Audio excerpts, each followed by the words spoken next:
Okay, it's 7:30 and I'm just going for a little walk to start the day today. That's my plan going forward. Get up. I got up at 6 today. Get up at 6, go out and do a walk, which takes the sting out of the 10,000. I think I mentioned that I sold a car the other day, but I just got a letter through the post yesterday to say that I had an ULEZ charge. So the guy that I've sold it to hasn't filled in the forms or whatever, and has kept the car in my name so he can drive around and pick up fines.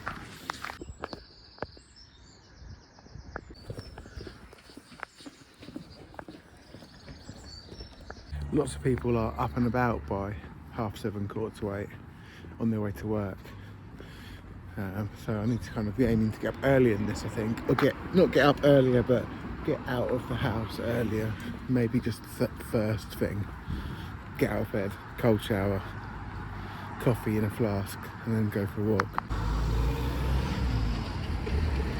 Yeah, getting out earlier is going to be better, because getting out just after 6, not many people are awake then.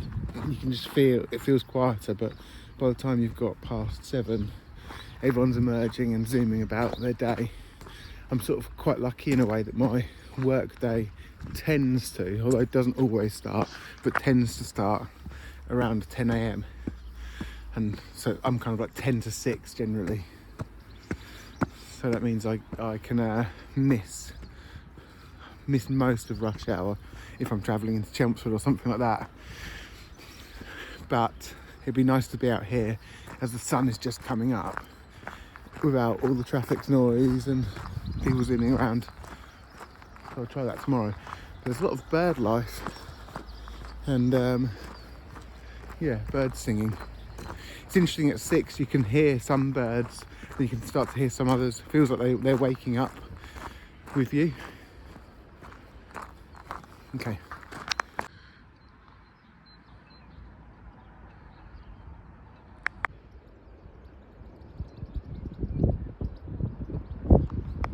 Been thinking a lot recently about the real privilege that I have living in an area like this.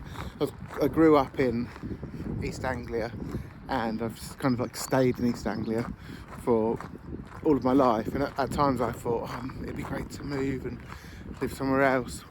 Did I? The thoughts crossed my mind, but I really appreciate living in this environment. In East Anglia there's villages like Dedham and Lavenham and Hadley and places like that, and you go through them and they feel like quintessentially English places. Wooden framed, timber framed buildings, and kind of that coloured plaster and like almost like fluid roofs in a way. And that's just the environment that I've grown up in. And the reason that we have, this is probably wrong actually. There was a period in English history where the South East and East Anglia became quite a wealthy place due to the wool trade, and I'm sure that much of that wealth has stuck around in some families and has led to them owning nice big houses. But that wool trade was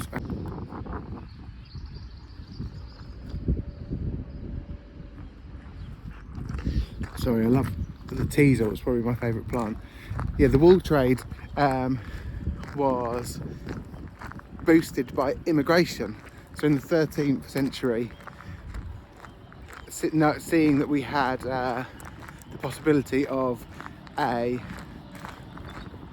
big industry, fabric industry of wool. This is probably quite garbled, but we had a lot of immigrants come over there were Flemish immigrants with skills that came over and helped kickstart our wool trade.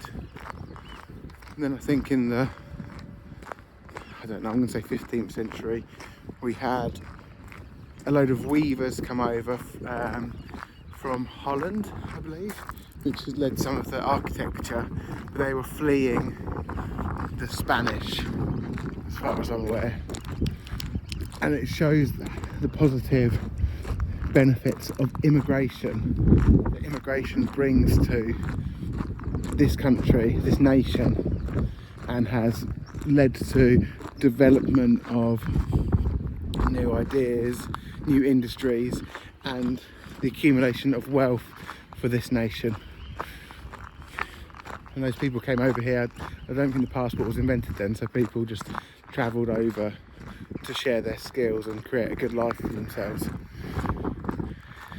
And it's interesting that quite a lot of surnames around here, like Dyer, which will be someone who dyed fabric, or weaver, or I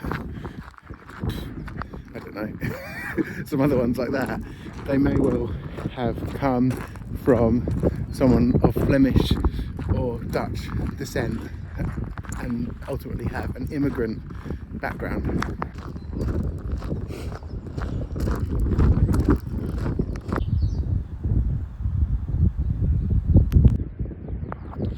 You can't really see it on my camera, but those duck type guys look fantastic. They're stood in a line, just looking off towards the railway station. Kind of red orange beaks, white and black back. Still look almost like an Adidas football pattern from World Cup '98. But yeah, it doesn't really do it justice on it. Often when we try and capture something on our phones in the moment, it doesn't quite do it justice. I don't know if it's just it hasn't got the scope, or it's not seeing it exactly from your perspective.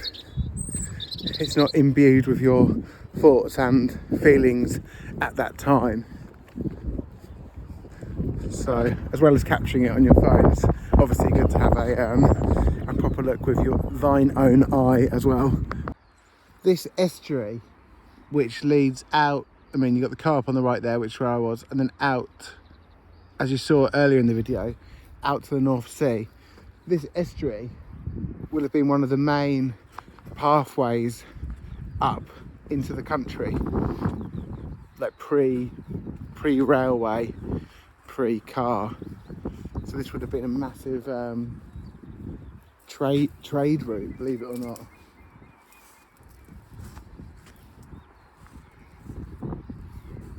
It's incredible, really. It would have also likely been the way that the Vikings made their way inland to do whatever they were doing. Be interesting to see if I pass anyone at all on this footpath. I've got a feeling it's going to be unlikely that I do. I walked it the other late afternoon, early evening the other day on a previous video, and I didn't see anyone. Which is quite incredible, really, with all the thousands of people living around here and this incredible natural resource and mental health balm, I suppose, and gym in some way, shape or form. And it's just me out here. It's completely free. I did just see someone.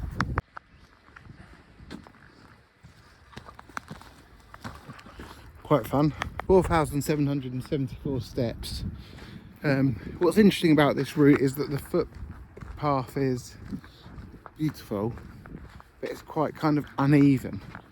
So you're not really pacing it along because you're watching your fit. That being said, I saw a jogger go past me.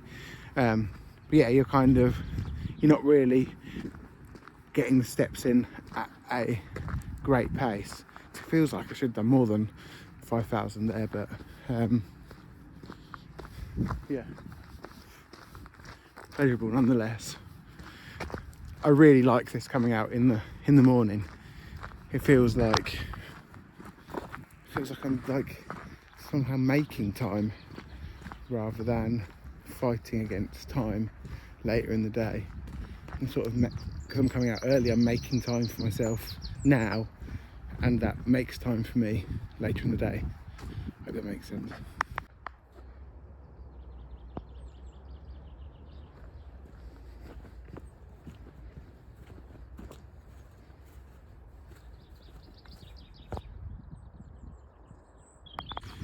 $5,408 steps. I looked at my walking pedometer on my phone in the health section, and it said I'd normally have done 303 steps by now, so this is a lot better.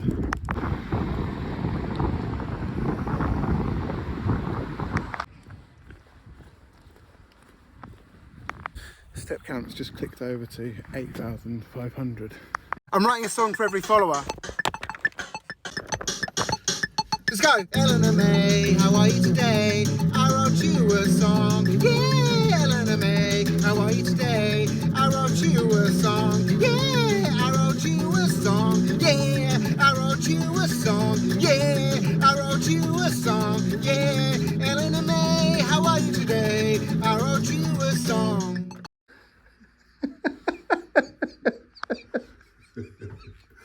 So, I got all these this strapping the other day. It's 11 AM and I've just had my meeting and I've already hit 10,000 steps. A song for every follower. I wrote a song for Mia on Tuesday afternoon. Oh, it's Wednesday. I wrote a song for Mia. I don't know when she'll see it. I wrote a song for Mia. Actually. Oh, not too bad. Might have some rice still in her. So you got a bit of darkening in here, so it's had a little bit of oxygen getting. Not much, no whiting on the bottom, so it's not been thrashed. That should run fine actually. It was literally in a skip, and I walked past it and was like, I knocked and said, "Can I take it?" And they're like, "Yeah." I gave you permission. Yeah, I kind of. So that's the rectified diet. So it's valve rectified. Right. I think a 6V4 is a rectifier. It's a tungsten. Oh god. Pretty sure that's a rectifier tube. Off the top of my head. I'm being curious now. Yeah. Oh, an EF86. I've got a little pot of these. Yeah, that's a preamp valve. Oh, What's going on with it? It's like. So yeah, the two screws on the bottom here are sheared off. So the sashi screws are sheared. You can see it just there. I don't know if one of them's an input and one of them's a foot pedal, or if they're both inputs or. It says on the back here. So input. Who knows? So Maybe input. Oh. So you got an output transformer, power transformer. Oh, it lives. that feels really lovely. No tears. It's clearly been in storage, so nothing's eaten the paper. It's that kind of vintage paper that bugs love. Oh right. Yeah, you can face it. Like, doesn't look like wood. It's been stored somewhere. I wanted to go through the whole skip, but it was all like covered in, like they put like the doors and stuff in. It was a bit like, oh no. That's the thing. It's literally, any other musical bits in there? Yeah. And they're like, yeah. Do apologise. Yeah. Just don't tell them how much they've just. Yeah, even if you pop back, go. It should have had a front label. That's what I've seen on the ones online, because it's got this banding here. Yeah. It's not. When you say, oh, it's in rough shape. It's not actually that bad, is it? Actually, no, it's just dirty. This will clean up beautifully. The model number's right at the back. Yeah. So that there, Yeah. that is right for the one I sent you. SE932. So that's the design, and it should be matching for this sashi here. So like the wiring diagram. The original's up before it was restored. Yeah, he's done before and after.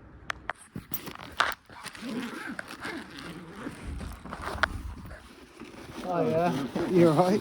Got a delivery for you. Oh, thank you very much. There you are. You're a diamond. Thank you, sir. Have a nice evening. Thank you very much. See ya. Anyway.